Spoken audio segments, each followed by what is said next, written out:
everyone, I am Sana and welcome to today's lecture which is about operant conditioning.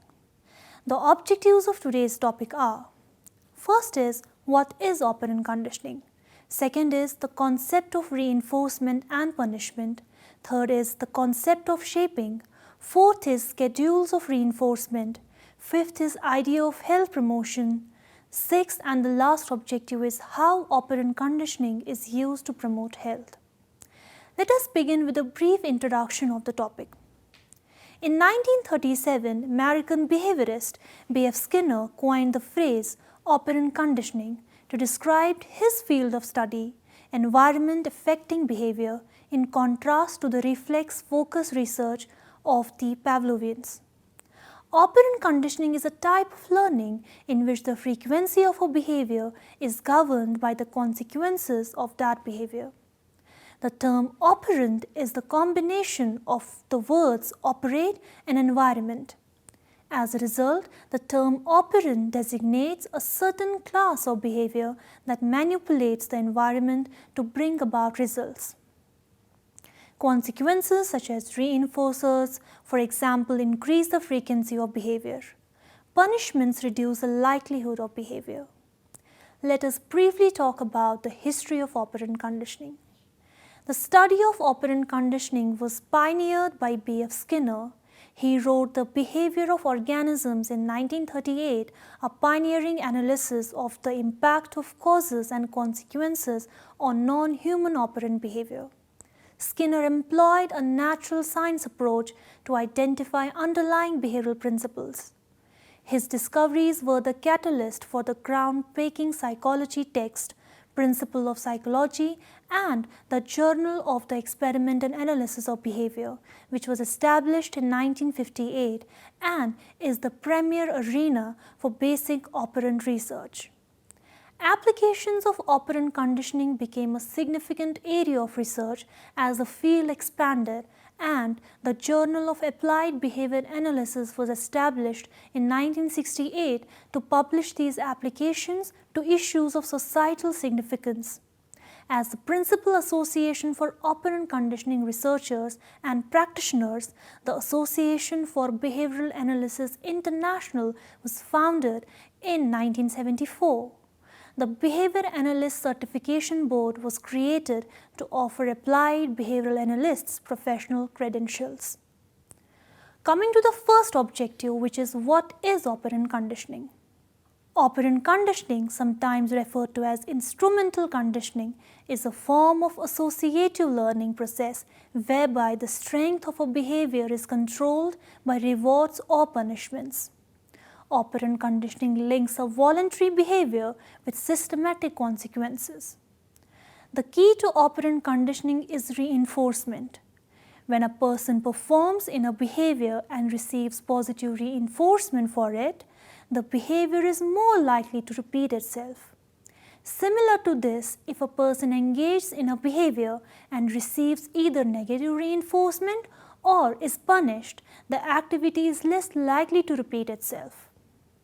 Positive reinforcement paired behaviors are gradually strengthened by these contingencies, whereas negative reinforcement or punishment paired behaviors gradually decrease.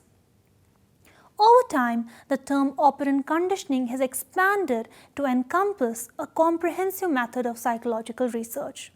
A deterministic and experimental analysis of behavior generally defines this approach. It is also distinguished by a focus on the study of operant or instrumental behavior, though not at the expense of the research of instinctive and reflexive behavior. In other words, the Pavlovian paradigm is not disregarded, rather operant conditioning is an improvement over it. Operant conditioning revolves around the idea of relationship between the organisms and their environment. Knowledge in operant conditioning is gathered from the factors which modify the behavior. As an objective science, it is restricted to the study of factors that can be observed, measured, and reproduced. With its great reservoir of knowledge, operant conditioning has put forward the answer to the question, what makes organisms behave as they do? For someone who follows the operant conditioning paradigm, behavior can be explained adequately only when they specify what can actually be done under given circumstances to produce that behavior. The understanding of certain behavior comes from empirically showing that changes in the environment bring changes in the behavior as well. As operant conditioning uses experimentation as a means to explain phenomena, the actual control of behavior becomes an essential part of the process of explanation. In operant research, to understand behavior is to control it and vice versa. When it comes to operant conditioning, we consider behavior to be divided into two sections called response, whereas the environment is considered to be divided into units known as stimuli. The most essential notion of operant conditioning is that most behavior is not necessarily imposed on the organism by its surroundings. Moreover, stimuli do not always compel the organism to act. In reality, operant conditioning places a strong emphasis on approaching the environment from a completely different perspective. Consequently, it is essential to comprehend the more specific definitions of these terminologies in relation to operant conditioning. The responses that make a behavior can be divided into two categories: operant or instrumental responses and respondent or reflexive responses. In operant conditioning, they are referred to as operants and respondents. There are various types of stimuli in the environment.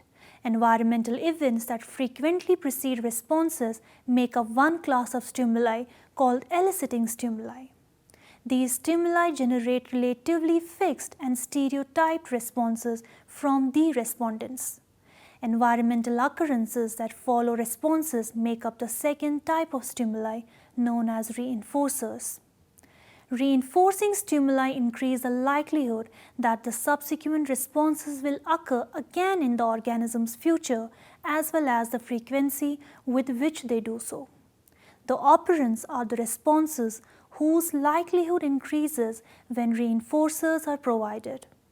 Operants are preceded and accompanied by numbers of a third class of stimuli termed discriminative stimuli, which do not elicit respondents the same way the eliciting stimuli do. Rather, the presence of certain discriminative stimuli enhances the likelihood of those operants that were previously reinforced in the presence of same discriminative stimuli. Neutral stimuli make up yet another class of stimuli. This category encompasses all environmental occurrences, whether they come before, after, or in between responses, that at any one time has no effect on behavior at all. These distinctions between behavior and the environment are the cornerstones to the operant conditioning method of behavior analysis. Skinner studied operant conditioning by conducting experiments using animals which he placed in a Skinner box, which was similar to Thorndike's puzzle box. Skinner placed a rat in a box with a lever that released food into the box. After the rat accidentally hit the lever enough times, it ultimately learned that its behavior, that is, pulling the lever, led to a specific consequence, that is, receiving food. Let us now discuss the concepts of reinforcement and punishment. There are 4 types of consequences in operant conditioning.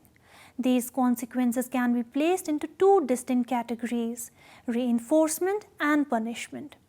Reinforcement refers to a procedure that increases the rate of a response. There are 2 types of reinforcement: positive and negative. First is positive reinforcement. It is perhaps the most familiar operant conditioning procedure because it delivers what lay people call a reward. For a rewarding stimulus to be called a reinforcer, however, it must follow a behavior and increase the frequency of that behavior. For a stimulus to be a positive reinforcer, both requirements are to be met. A rat, for example, may be given a food pellet after each liver press, and the rate of liver pressing may increase. The food pellet is said to serve as a positive reinforcer because it follows an instance of behavior and increases the rate of that behavior. In applied settings, praise may be used as a positive reinforcer to increase the frequency of target behaviors in individuals with disabilities. In the real world, positive reinforcers include money, social attention, and the opportunity to engage in preferred activities. Second is negative reinforcement. Negative reinforcement techniques like positive reinforcement make a behavior more frequent, but the response stops or removes the stimulus from being presented. A stimulus must be terminated or prevented by a response in order for a procedure to be considered negative reinforcement, and that response must also increase in frequency. There are two distinct strategies for using negative reinforcement identified by the researchers.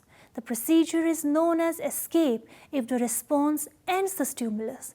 The procedure is referred to as avoidance if the response prevents the stimulus from occurring.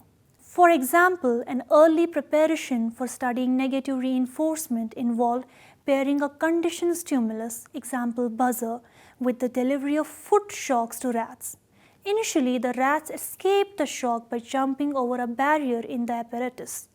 After several trials, however, the rats learned to avoid the shock by jumping over the barrier in the presence of the buzzer. Early researchers interpreted the negative reinforcer as fear reduction. That is, they argued that the buzzer elicited conditioned fear through its association with the shocks, and the rats jumped over the barrier to reduce that fear. Later, researchers, however, disputed this claim. Sidman presented shocks to rats after fixed intervals of time, for example 5 seconds. The shock was postponed, that is avoided, for a period of time, for example 10 seconds, when they pressed the lever.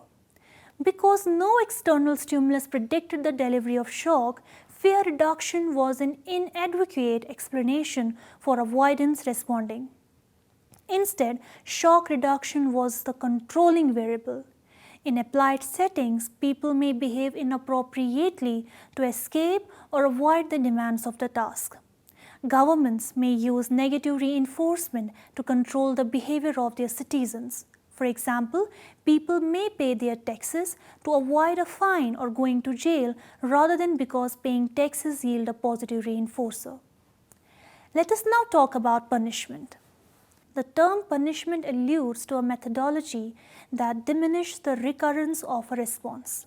As in reinforcement, there are two kinds of discipline in it as well, positive and negative. Let us talk about positive punishment first. Positive punishment follows behavior and diminishes the probability of that behavior occurrence of that behavior. A rat, for instance, might be stunned after each switch press. In the event that the pace of lever pressing diminishes, the shock is a positive punisher for it. In applied settings, punishment has been utilized to diminish self-injurious behavior. In a classic example, Risley applied a brief electrical shock to a young girl with autism when she climbed high objects such as a bookcase or chair.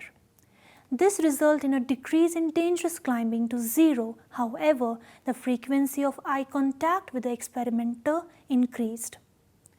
Positive punishment is ubiquitous in the real world. For example, if a person places his or her hand too close to a hot stove, he or she may get burned. As a result, it is less likely the person will place his or her hand near a stove in the future. Coming to negative punishment now. Negative punishment, an operant conditioning technique, reduces a behavior or response by taking away a favorable stimulus following that action. Negative punisher results in the removal of a stimulus after a behavior occurs in order to decrease the probability of the behavior. For example, a food-deprived rat may be given free access to food, but lever presses may remove the food. If the contingent removal of food decreases the rate of liver pressing, food removal serves as a negative punisher. A common application of negative punishment is the time-out procedure. The time-out procedure involves moving an individual from a reinforcing environment to a less reinforcing one after an instance of inappropriate behavior. Donaldson and Vollmer investigated the use of timeout on inappropriate playground and classroom behavior in young children with developmental disabilities. When the children engaged in inappropriate behavior, for example, jumping from swings or throwing academic materials, they were placed in timeout for 4 minutes. Rates of inappropriate behavior decreased when the timeout contingency was in effect and increased when it was out. Real-world examples of negative punishers may include traffic fines and bank fees for late credit card payments. Let us now talk about the concept of shaping. Both fundamental and applied researches use the shaping by successive approximations method to generate novel behavior. The process begins with the definition of the behavior that the person wants to train, that is, the target behavior. For example, in a basic research laboratory, lever pressing might be referred to as any force applied on the lever that activates a micro switch. A more specific definition may include the smallest amount of force necessary to operate the lever. A more specific definition could specify the response topography. For example, a lever press might necessitate the rat to simultaneously push the lever with a certain amount of force with both paws. Depending on the nature of response and the research question, the target behavior can be defined as precisely as needed. Following that, approximations to the target response are identified and systematically reinforced. For instance, the first approximation, that is, reinforced, can be proximity to the lever. As the first behavior occurs frequently, the rat is reinforced to learn next approximation. The process continues until the desired behavior is produced. Shaping techniques have a great number of applications and have been used to teach a variety of socially significant behaviors, including toilet use, verbal responses, and academic skills. For shaping to be effective, reinforcers must immediately follow the target response. As a result, conditioned reinforcers can be utilized to shorten the time between behavior and the delivery of a primary reinforcer. Conditioned reinforcers are previously neutral stimuli that become reinforcers after being paired with a primary reinforcer. Their use is common while training animals to learn certain behavior. Coming to the fourth objective, which is schedules of reinforcement.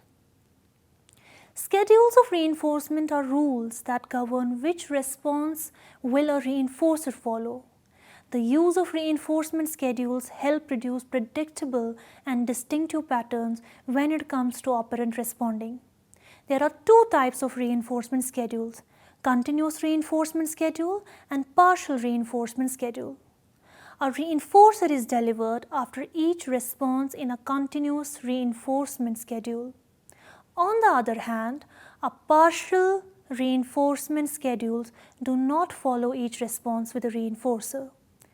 Typical partial reinforcement schedules provide reinforcers after a certain number of responses have been produced, which is ratio schedules, or in response to the passage of time, which is interval schedules.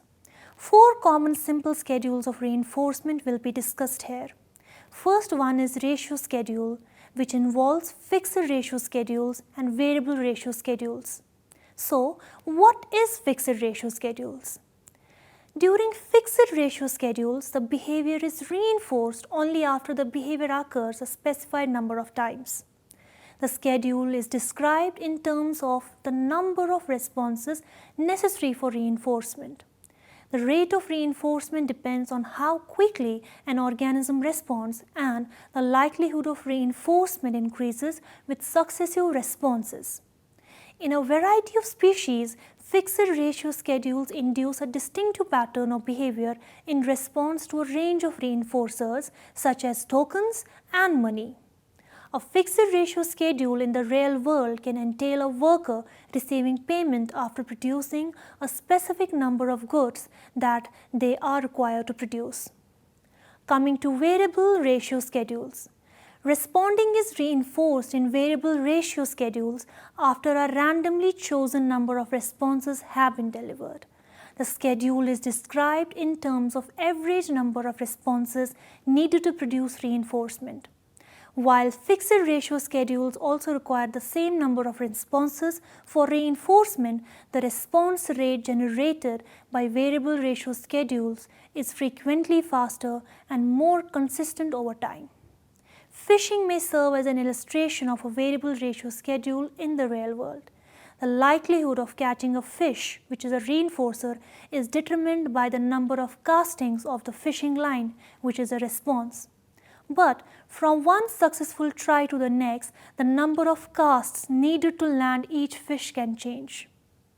The second one is interval schedules, which includes fixed interval schedules and variable interval schedules. Let us talk about fixed interval schedules first.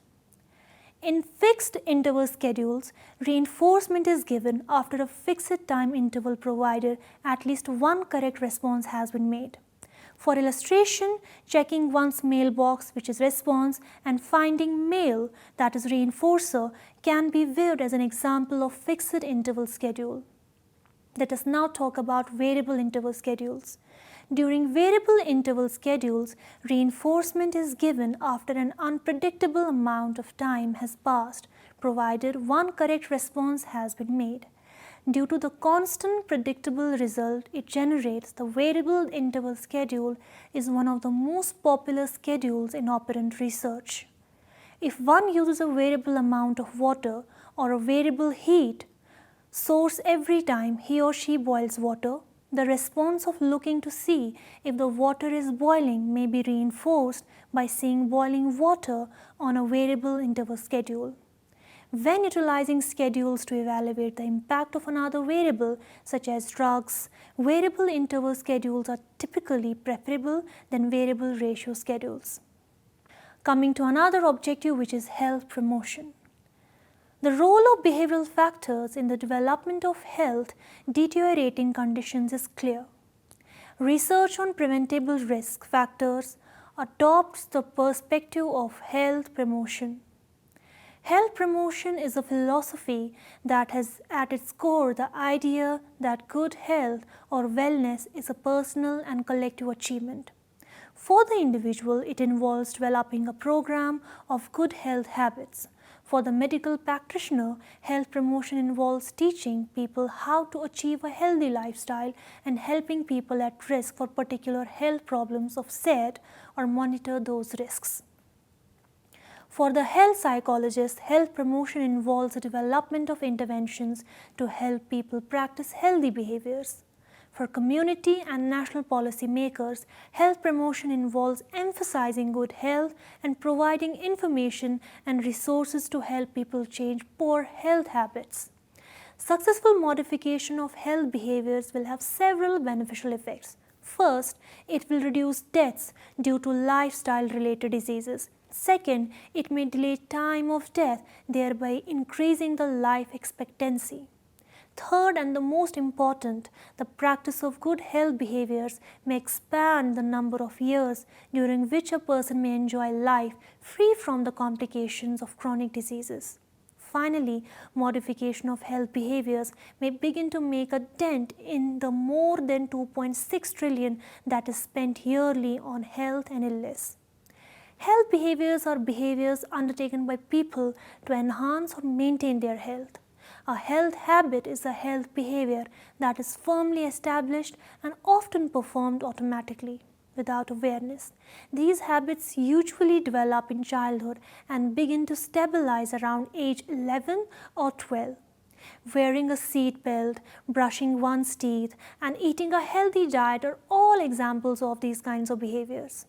Although a healthy habit may develop initially because it is reinforced by positive outcomes such as parental approval, it eventually becomes independent of the reinforcement process. For example, you may brush your teeth automatically before going to bed.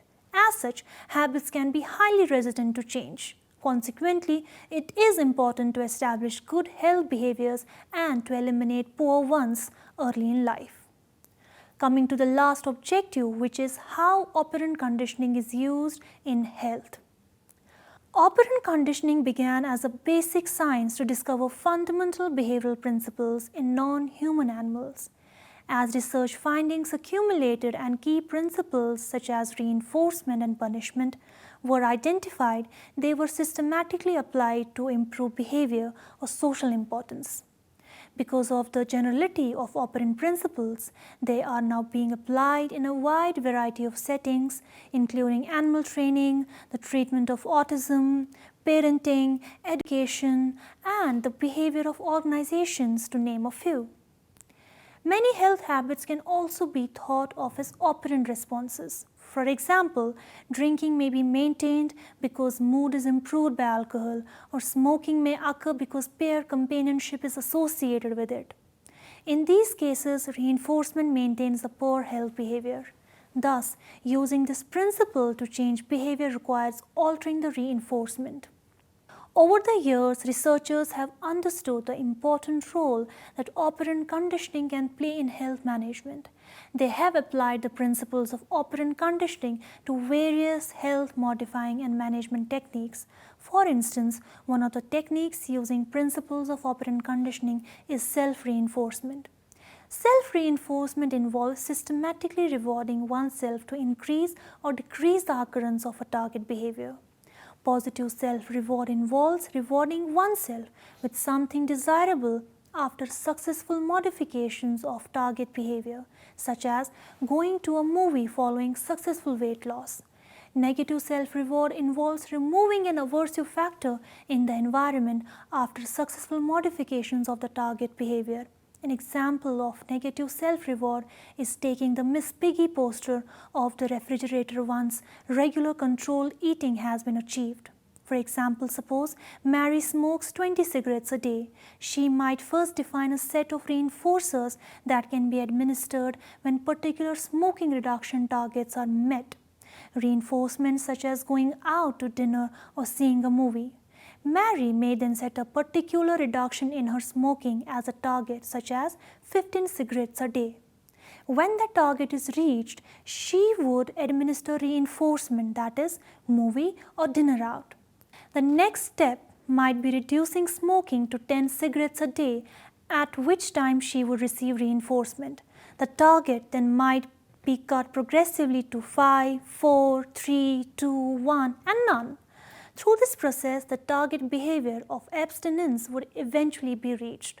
Like self-reward, self-punishment is of two types. Positive self-punishment involves the administration of unpleasant stimulus to punish an undesirable behavior. For example, a person might self-administer a mild electric shock to each time he or she experiences a desire to smoke. Negative self-punishment consists of withdrawing a positive reinforcer in the environment each time an undesirable behavior is performed. For example, a smoker might rip up money each time he or she has a cigarette that exceeds a predetermined quota. Self-punishment is effective only if people actually perform the punishing activities. If self-punishment becomes too aversive, people often abandon their efforts. One form of self-punishment that is effective in behavior modification is contingency contracting. In contingency contracting, an individual forms a contract with another person, such as a therapist or one's spouse, detailing what rewards or punishments are contingent on the performance or non-performance of a behavior. For example, a person who wants to stop drinking might deposit a sum of money with a therapist and arrange to be fined each time he or she has a drink and to be rewarded each day that he or she abstained. Researchers have found the following protocol to be effective when they use the tools of operant conditioning to modify human behavior. First is state goal. clarify exactly what changes are to be brought about. For example, reduce weight by 30 pounds. Second is monitor behavior. Keep track of your behavior so that one can see whether the desired effects are occurring. For example, keep a chart of daily weights. Third is reinforce desired behavior. For example, congratulate the individual on weight loss. With humans, a record of behavior may serve as reinforcement. For example, when a participant sees a pattern of weight loss, this may reinforce continuance in a behavioral weight loss program. However, individuals may perceive reinforcement which is intended to be positive as negative and vice versa. For example, a record of weight loss may act as a negative reinforcement if it reminds the individual how heavy they actually are. The token economy is an exchange system in which tokens are given as rewards for desired behaviors. Tokens may later be exchanged for a desired prize or rewards such as power, prestige, goods, or services. Fourth is reduce incentives to perform undesirable behavior. For example, remove candy and fatty snacks from kitchen shelves. When intentions are benevolent, operant conditioning holds great potential to benefit both the individual and public health. As Skinner states, I quote, "One feels well who feels a healthy body, free of aches or pains. One feels good who feels a body which has been positively reinforced. Positive reinforcers please. We call them pleasant, and the behavior they reinforce a pleasure. They please even when they are accidental." That brings us to the end of today's lecture. Thanks for watching.